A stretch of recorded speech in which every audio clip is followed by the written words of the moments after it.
So you remember, Will, recently, Ford, they got into the business of electric vehicles in a big way. Well, they've had experiments in the past, but this is a big play. They've got a lot of attention, a couple of eyeballs on the new Mustang product, the Mach E, which kind of came out of nowhere, at least for me. Granted, people kind of knew things were happening, but for me, it came out of nowhere. All of a sudden, my social media feed, it was a lot of Mach E. People are excited. Ford is a brand. It got a lot of fans. Now they're playing in this high-tech space of electric vehicles, going up against the likes of Tesla and Elon. Porsche. So one of the interesting features here I wanted to highlight, because I'm not sure I really talked about it that much in the previous segment, is the door handles. The door handle situation is very strange, and I want to know how you feel about it, Will. That's why I brought it up. There's no handles on the back doors, and the front doors have a strange, almost no handle, more of a little grip, I guess, and also a button that controls the latch. So it's electronic kind of setup. And of course, it's going to feel futuristic. And Ford will tell you that there's an actual reason from an engineering standpoint to do this. Because when you start talking about electric vehicles, you start talking about efficiency, you start talking about drag coefficients, Will. You knew that.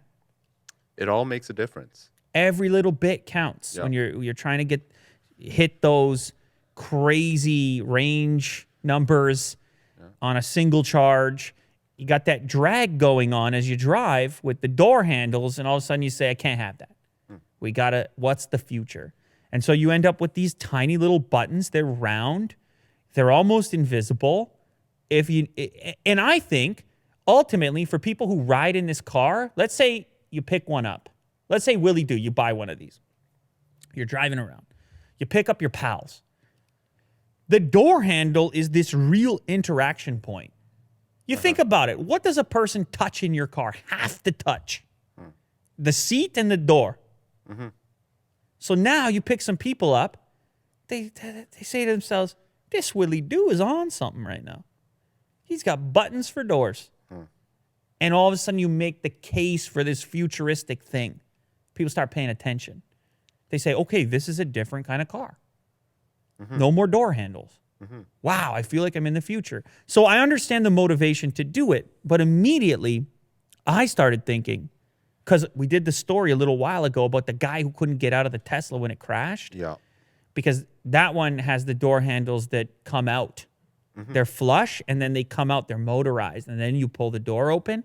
And this dude, well, his family, because he died, his family was suing Tesla because the first responders could not get into the vehicle, and they claimed it was because of the door handle setup, which Elon, I don't know if he disputed. I can't remember the details exactly, but I started thinking about that. So then this article pops up, and they're saying, no, we thought about it. We have all kinds of fail-safes going on. Now, there's a video if you scroll down, Will, and you can see the actual door in action.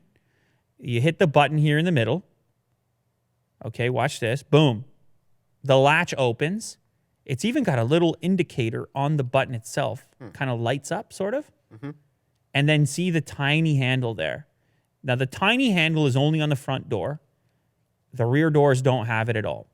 And some of the fail-safe stuff is also only on the front doors, not on the back ones, which I guess those are the important ones, at least from the outside trying to get in. From the inside trying to get out, it's got a really strange setup. According to TechCrunch, there's some sort of safety in place to make sure that your fingers don't get crunched as well in there.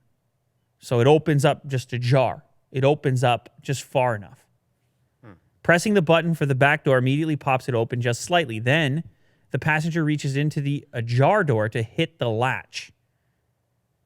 There's an immediate safety in place that doesn't allow the door to close from that moment that you go to actually open up. It sounds like some pretty cool engineering going on. If you look at the inside, they don't look like traditional door handles either. Look at those things. Doesn't that make you want to pull on it? Simply pulling that lever a few millimeters rearward engages the electric latch, popping the door open. As for fail-safes, Ford told me each door has supercapacitors in it so that should the latches in the door fail to receive current from the battery, if the battery is dead or, as in the case you had the crash, apparently you can still get out of the vehicle. Ford says the little levers shown above require only a few millimeters of movement to activate the electric latches. They can be forced rearward farther than just a few millimeters. And you can do so mechanically to unlatch the doors. Mechanically, not strictly electronically. Right. So anyway, what am I trying to say here? It's a lot of words. But the main point is they're claiming that in this emergency scenario, whether it's just a power issue, because there was another story, a guy got locked in his Tesla, a high-profile guy. I don't know if it's a rapper, a guy who makes jewelry. He was so mad at Elon on Instagram. I can't remember. Jeweler. There he is. I remember reading about this. Ben Baller. And he could not get out of the car. Oh, he took it down. I think he made a deal with Elon. They talked about it or whatever. He made a deal, but he was locked in a Tesla Model X for an afternoon or something. Couldn't get out because the battery died or something along those lines. So there obviously are some downsides to strictly electronic latches. Yeah. And so Ford did some sort of hybrid mechanical electronic setup for their Mustang Mach-E. I thought it was just interesting from a tech perspective that you can have both. You can have an actual mechanism, fail-safe, and then the electric functionality for the wow factor and the low drag coefficient, which gives you the efficiency. Yeah. I think it's necessary to have both. Have both. You're going to feel Just for the fail-safe. feel a little safer on that one.